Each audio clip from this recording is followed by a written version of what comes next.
గురుకులాల్లో అవినీతి జరిగిందని హరీష్ రావు చేస్తున్న ఆరోపణలు అవాస్తవమన్నారు మంత్రి అడ్లూరి లక్ష్మణ్. తమని టార్గెట్ చేసి మాట్లాడుతున్నారని మండిపడ్డారు.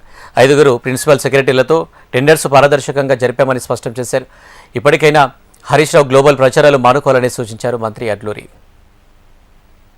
హరీష్ రావు గారు నిన్న గత కొద్ది రోజుల నుంచి ఎస్సీ గురుకులాల లోపల 2,000 కోట్ల రూపాయల స్కామ్ జరిగింది, నాకు పూర్తి ఆధారాలతో ఉన్నాయని చెప్పేసి మాట్లాడుతూ, గతంలో కూడా నేను చెప్పాను, నువ్వు ఏ ఆధారం నిరూపించినా నేను మంత్రిగా దేనికైనా సిద్ధమే అని చెప్పి మాట్లాడిన సందర్భం లోపల మమ్మల్ని వ్యక్తిగతంగా అంటే మేము ఒక మంత్రిగా మా మంత్రిత్వ శాఖలో ఏం జరుగుతుందనే విషయం తెలియదనే విషయంలో కానీ, మాకు తెలియకుండానే అన్ని జరిగిపోతున్నాయనే విషయంలో కానీ మాట్లాడడం కానీ, అవహేళన చేసిన మాట్లాడిన సందర్భం లోపల మొన్న రాత్రి మాట్లాడినాం. తోక ముచ్చిపోయిన్లు, పారిపోయిన్లు, యూటర్న్ తీసుకున్నారు, సెల్ఫ్ గోల్డ్ కొట్టుకున్నారు అని చెప్పి మాట్లాడతారు. ఒక్క రూపాయి కూడా, ఒక్క పైసా కూడా ఇవ్వకుండా ఈ వితంత లిమిట్స్ లోపల దేశంలో ఉన్నటువంటి ఆన్లైన్ టెండర్ ద్వారా పిలిపియడం జరిగింది. వారు అడిగినా కూడా దీని మీద పూర్తి సమాచారం సోషల్ వెల్ఫేర్ డిపార్ట్మెంట్ గా సెంట్రల్ ప్రొక్యూర్ సంబంధించిన విషయం మొత్తం సెంట్రల్ ఎస్సీ డిపార్ట్మెంట్ ద్వారా మా డిపార్ట్మెంట్ సంబంధించినటువంటి 5 IAS all departments, SC welfare secretary గారు, బీసీ వెల్ఫేర్ సెక్రటరీ గారు, మైనార్టీ వెల్ఫేర్ సెక్రటరీ గారు, అదేవిధంగా ట్రైబల్ వెల్ఫేర్ సెక్రటరీ 4 సెక్రటరీలు మరియు స్పెషల్ సెక్రటరీతోని